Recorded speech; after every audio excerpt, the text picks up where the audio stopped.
You're listening to Civic Media. You can tune into any of our live shows on any radio station across the state with the Civic Media app. Find us in your phone's app store and listen anytime, anywhere. This is your WMDX Daily News Roundup for Mad Radio 92.7 FM and 1580 AM in Madison.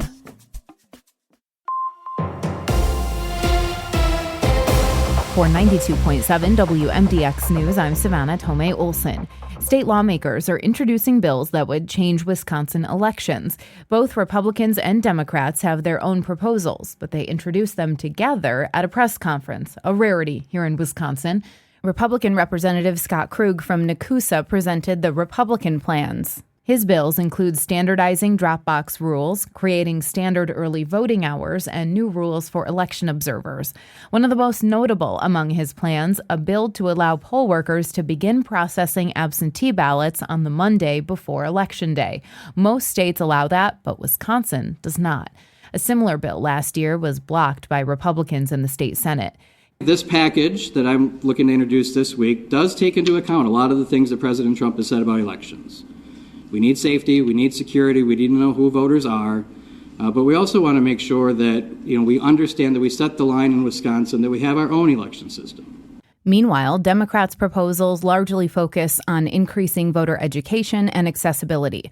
Under their plan, high schoolers would get voter registration forms and be allowed to pre-register before they turn 18. Their bills would increase accessibility training for poll workers and mandate that elected officials work a shift as a poll worker so they understand the system. Representative Lee Snodgrass from Appleton. I have seen time and time again my colleagues making false claims about election security or administration, and as I tell people, there's no better way of learning than doing. Their plans would also increase protection for clerks, their staff, and poll workers. Krug has signed on as an author of 3 of the Democrats' bills. Lawmakers at that press conference made it clear they don't agree on all these proposals, but they'll get a chance to talk about problems and potential changes when they go through the committee process. We've got new information in the case of that former Sun Prairie dean who's now facing charges for child sexual exploitation. Robert Gilkey-Meisigeyer is accused of crimes in local and federal court. He was the dean at Sun Prairie West High School. Earlier this week, the district released dozens of pages of documents about their investigation into him. Those documents revealed an investigation into another staff member accused of having an inappropriate relationship with a student. According to the State Journal, the documents show Gilkey-Meisigeyer was fired after becoming aware of another employee who had sexual contact with a student, and the documents show he did not go to police or to the district. Instead, he told the employee who was accused. In Wisconsin, most people who work in education are mandated reporters. That means under state law, they are legally required to report it if they suspect some kind of child abuse. These documents show Gilkey-Meisegeyer's failure to report this other staffer is what led to his firing over the summer. It's not clear who that other staffer is, whether police have been notified, or whether they still work for the district, according to the paper. As for the investigation into Gilkey-Meisegeyer, you'll remember that the district got a letter in April from a student saying he was inappropriately involved with one of her classmates. The documents show the district investigated for 3 days, where the student, her parent, and Gilkey-Meisegeyer all denied it, and they closed the investigation. Meanwhile, the license of one of the people involved in the whole case is now under investigation, too. WISC reports the Department of Public Instruction is now investigating the license of Sun Prairie School District's Human Resources Director, Chris Sadler. The former principal of Sun Prairie West, Jennifer Ploger, is also having her license investigated by the Department of Public Instruction as well. I'm Savannah Tomei Olson, 92.7 WMDX News. It's the Packers and the Cowboys. Hi, I'm Mike Clemens with sports. The Packers play the Dallas Cowboys on Sunday Night Football. Jordan Love says they learned some tough lessons in Cleveland during their loss to the Browns. Every week is opportunity to learn and grow and experience things as a team. And obviously, I think defense did a great job last week. Offensively, special teams, we didn't do enough. Baseball, the Brewers have tonight off after beating the Padres 3-1 in San Diego. Aaron Ashby awarded the win. Abner Uribe got the save. Pat Murphy. Jansen gave us, nobody's mentioned Jansen yet. You guys paying attention to the game? He caught the whole game. He caught 6 different pitchers, a walk, a hit, and a homer. I thought he was great.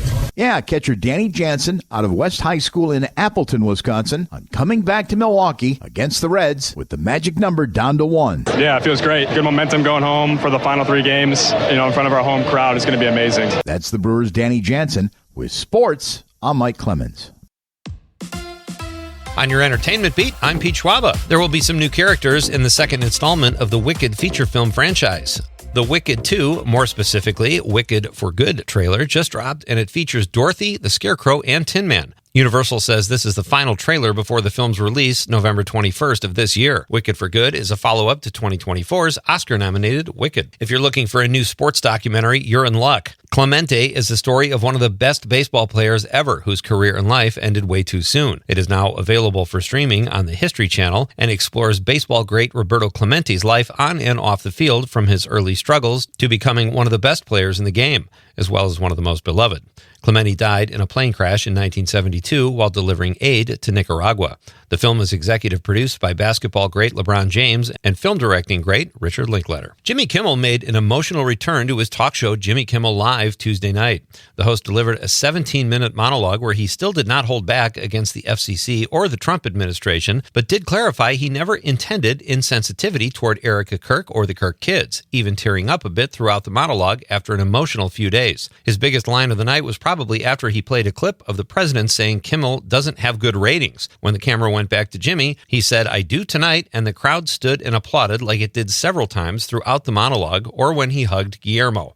Overall, the night was a big slapback at government overreach, with the host citing support from conservatives like Ben Shapiro, Candace Owens, and Ted Cruz. Even Joe Rogan, not so courageously, backed Kimmel after finally feeling it was safe to do so. It will be interesting to see how long the love lasts, but for now, Jimmy Kimmel is happy to be back. Week 39 at the box office is upon us, and there is a much-anticipated film opening in your local theaters. Paul Thomas Anderson's mystery thriller with a dose of comedy, One Battle After Another, is crushing reviews, receiving 98% on Rotten Tomatoes, with most of the reviews already in. That score will not change, but it will be interesting to see if audiences like it just as much as critics. The film stars Leo DiCaprio, Regina Hall, Tiana Taylor, Sean Penn, and Benicio del Toro. There's some good old-fashioned family fun available to watch as well, with G-rated Gabby's Dollhouse, based on the TV series. The film stars Gloria Estefan, Nightlight pal Thomas Lennon, and the hilarious Kristen Wiig. Just a few reviews at this point, but they are all positive. And if you're in the mood for some horror, check out The Strangers Chapter 2. The first one was absolutely terrifying. The film is getting panned by critics, but oftentimes that does not stop forgiving horror fans. Let's go to the movies. For more showbiz fun, tune in to Nightlight with me, Pete Schwaba, weeknights from 6 to 8 p.m. on the Civic Media Radio Network.